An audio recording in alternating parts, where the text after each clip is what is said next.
A season like no other, agent Carlo Goncalves explains how the Qatar World Cup will affect transfer windows.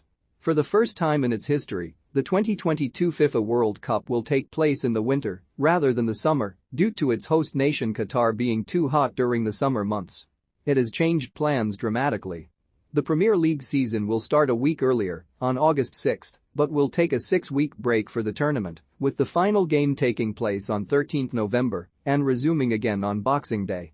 The English top flight will then end a week later than 21/22, with the final game on May 28 and the Champions League final due to take place on Saturday 10 June. An elongated season, with extra games and the potential for burnout towards the end of the campaign, could well change the dynamic of the transfer windows, both summer and winter. 101 sat down with football agent Carlo Goncalves to find out how it could differ and just how the World Cup could play a role. Despite the tournament taking place midway through the season, Goncalves does not, for the most part, expect a drastic change in the way that clubs approach the transfer window. It will always affect it because it's the first time ever that the World Cup will be played in the winter, Goncalves claimed. But I don't think it will change too much, to be honest. I think the clubs will do the same thing and keep doing most of the transfers in the summer window and then some adjustments in January. Of course, we don't know how the players will be after the World Cup, whether there are injuries or anything that will force clubs to return to the transfer market. But if not, I think the transfers will be more or less the same.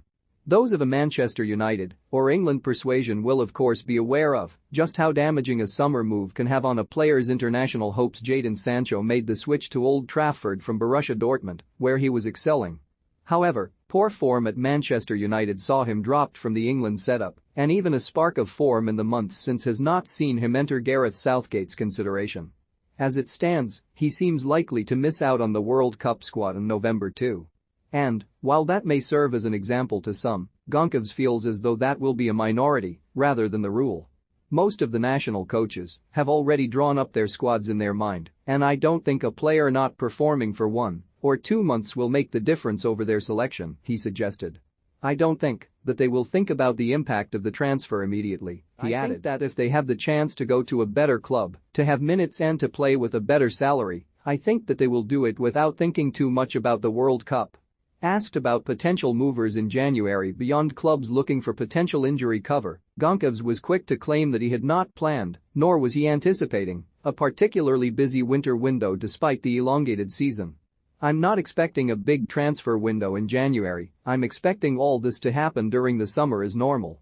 With some cases it will busier be, but most of the clubs know exactly which players they are scouting and which players they want, he revealed. This, he added, was in part due to the lack of credible alternative destinations for players, with other leagues that traditionally finance the winter window now severely limited.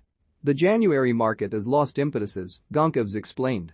The Chinese league, which was an important market for January, has stopped. The MLS is not doing as many transfers, even Russia is now out of the market for a period. So I think movement will increase, but not too much. Often, a World Cup has thrown up players immediately destined for great things and big moves in the aftermath. 2010 saw Mesut Ozil burst onto the scene, and 2014 will long be remembered as the tournament that James Rodriguez shot to stardom. More recent tournaments have seen the likes of Denzel Dumfries and Manuel Locatelli both get moves following impressive showings at Euro 2020. It is becoming increasingly hard to do that, however, with modern scouting as thorough as it is. And, Goncalves gave the impression that seeing more examples of this will be unlikely. It might happen with 1 or 2 players, but to be honest, I think all the clubs know exactly which players they are following, which players they want, which players adapt to their squad, and I think it's a question of anticipating, he told 101. Of course, if you have doubts over a player and he performs well at the World Cup, you might want to do the deal immediately, but there is no player that will be at the World Cup that clubs don't know about, so they are already preparing the value of the players, he added. So, despite all the changes in format for the season, it seems that the transfer market remains the same.